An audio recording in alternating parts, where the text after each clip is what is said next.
wabarakatuh. Halo teman-teman semuanya, kembali lagi di segmen Pribun, pertanyaan random seputar isi di bulan Ramadan. Kali ini kembali lagi dengan saya, Nabila Komarsyifa, dan dengan Ustaz Abdul Wahid. Di sini kita bakal mengulas seputar pertanyaan yang sudah dipertanyakan oleh teman-teman terkait isu seputar bulan Ramadan. Bolehkah berniat puasa sekaligus diet gitu, Ustaz? Soalnya kebanyakan teman-teman juga niatnya tuh diet gitu loh, Ustaz. Kira-kira bagaimana? Saya mulai dari antara puasa dengan diet. Puasa Ramadan itu adalah ibadah mahdhah, ibadah yang sudah ditentukan syarat dan rukunnya, tata tertibnya, waktunya. Sedangkan diet itu bukan bagian dari ibadah. Ya, diet itu bukan bagian dari ibadah. Lalu bagaimana ketika ada orang puasa disertai dengan niat diet? Ya, sebenarnya tanpa niat diet pun kalau kita puasanya benar, ya sekaligus jadi diet. Kenapa banyak orang puasa itu tidak jadi diet? Ya karena siapnya dia lapar-lapar dan dahaga, haus dan dahaga, tapi ketika berbuka dia makannya apa adanya, diawur saja. Akhirnya tidak jadi diet. Ya. Nah, kemudian amal ibadah seseorang itu tergantung niatnya. Innamal a'malu binniyat. Sesungguhnya amal itu tergantung niatnya. Wa innamal likulli imri'in ma nawa. Dan setiap segala sesuatu itu didapatkan seseorang sesuai dengan kadar niatnya. Nah, kita tahu bahwa orang-orang yang niat puasa di malam hari itu ya nawaitu shaumal ghadin an ada'i fardhi syahri ramadhani hadhihi sanati atau ramadhana hadhihi sanata. Tidak ada tambahan kata wadietan, misalkan aku niat puasa Ramadan serta diet, kan tidak ada. Karena memang itu hampir tidak ada, memang tidak ada. Nah, tapi andaikan ada orang yang puasa tapi disertai dengan niat diet, ini ya. Kalau puasanya itu puasa sunnah, ya. Kalau puasanya puasa sunnah atau puasa mutlak, sah-sah saja. Bahkan puasa mutlak, misalkan Rasulullah itu sering melakukan seperti itu, bilang pada istrinya, wahai istriku, apakah ada makanan hari ini? Tidak ada ya Rasulullah, kalau gitu saya puasa.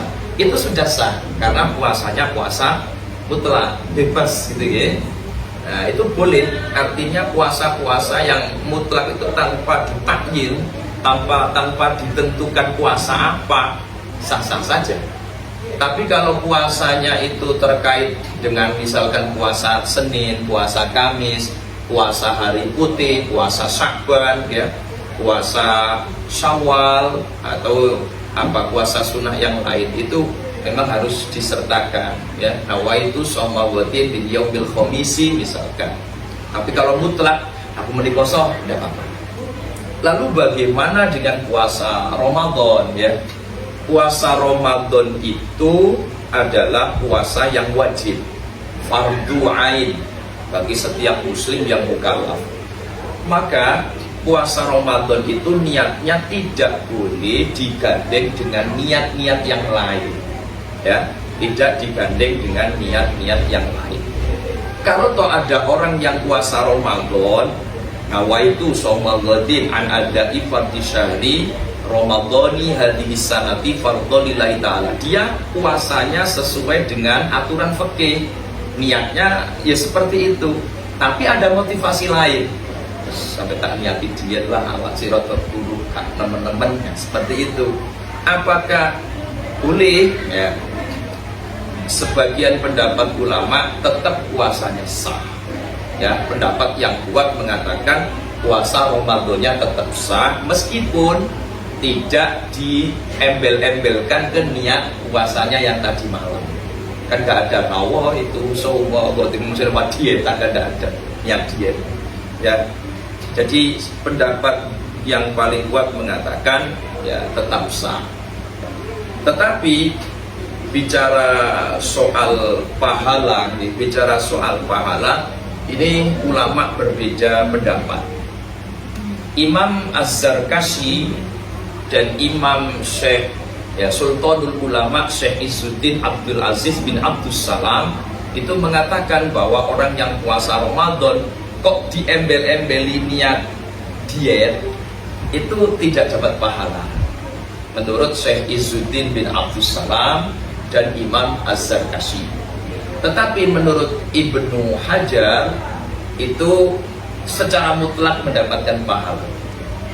Nah, menurut Imam Ghazali beda lagi soal pahala lagi. Orang yang niat puasa Ramadan tapi dibarengi niat diet. Menurut Imam Al-Ghazali tergantung mana yang dominan. Kalau yang dominan itu niat dietnya, dia gak dapat pahala. Tapi kalau yang dominan itu niat puasa Ramadannya, dia pasti dapat pahala. Kalau imbang, niat diet ya niat Ramadannya imbang, dua-duanya gugur, gak dapat pahala. Seperti itu. Ini menurut Imam Al-Ghazali ya. Ada, saya tidak hafal untuk rujukan Arabnya ini, ada referensinya ini. Tanbihun hadza binisbati lisihah amma thawabu faqala Az-Zarkashi adh-dhahiru 'adamu fusuli ya. Wa qad ikhtara Al-Ghazali fima idza syaraka fil ibadati ghairuha min amrin dunyawiyyin i'tibarul ba'ithi 'ala al-'amal. Fa in kana al-qasdu ad-dunyawiyyu huwa al-aghlabu lam yakun fihi ajrun. Wa in kana al-qasdu ad-diniyyu aghlabu falahu biqadrihi.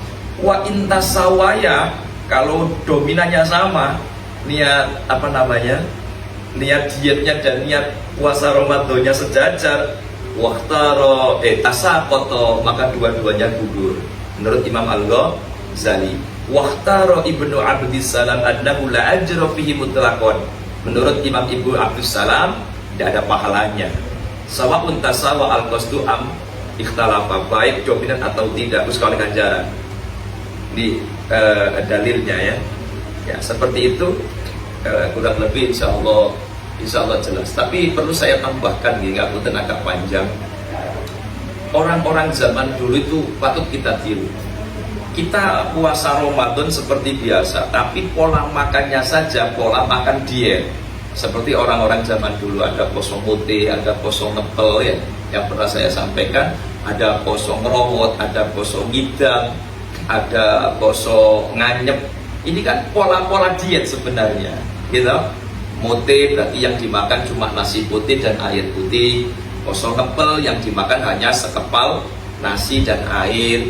Poso nganyep berarti yang dimakan adalah sesuatu yang tidak bau goreng-gorengan atau santan, kukusan atau direbus.